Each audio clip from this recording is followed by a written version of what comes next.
Kanilaita, rest in peace. Ndachema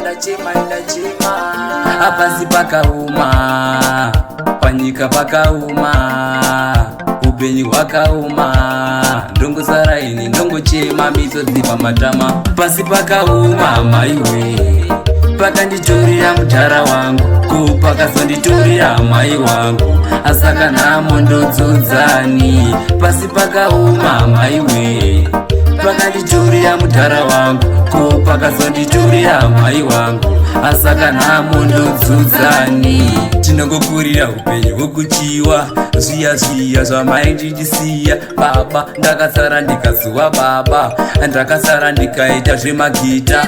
Iko zvino upenyu hwandivava, vakuvava kudarika gavakava. Ndakasara ndikazoita zvemagita, ndava kupigwa negetu Kanilaita wazvita. Pasi pakauma maiwe, pakanditurira mutara wangu, kupakazonditurira mai wangu, asaka namo ndodzodzani. Pasi pakauma maiwe, pakanditurira mutara wangu, kupakazonditurira mai wangu, asaka namo ndodzodzani. Ndinozvibvunza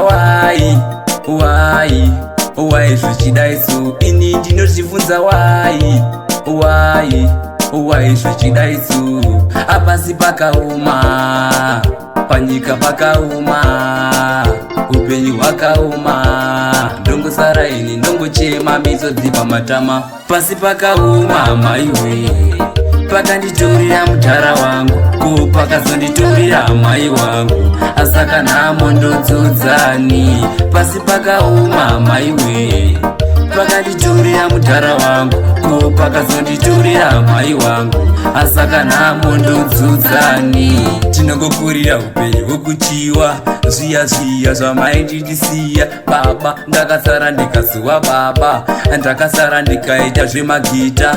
Iko zvino upenyu hwandivava, vakuvava kudarika gavakava. Ndakasara ndikazoita zvemagita, ndava kupigwa negetu Kanilaita wazvita. Pasi pakauma maiwe, pakanditurira mutara wangu, kupakazonditurira mai wangu, asaka namo ndodzodzani. Pasi pakauma maiwe, pakanditurira mutara wangu, kupakazonditurira mai wangu, asaka namo ndodzodzani. Ndinozvibvunza wai zvichidaiso, ini ndinozvibvunza wai zvichidaiso. Apasi pakauma, panyika pakauma, upenyu hwakauma, ndongo saraini ndongo chema misodzi pamatama.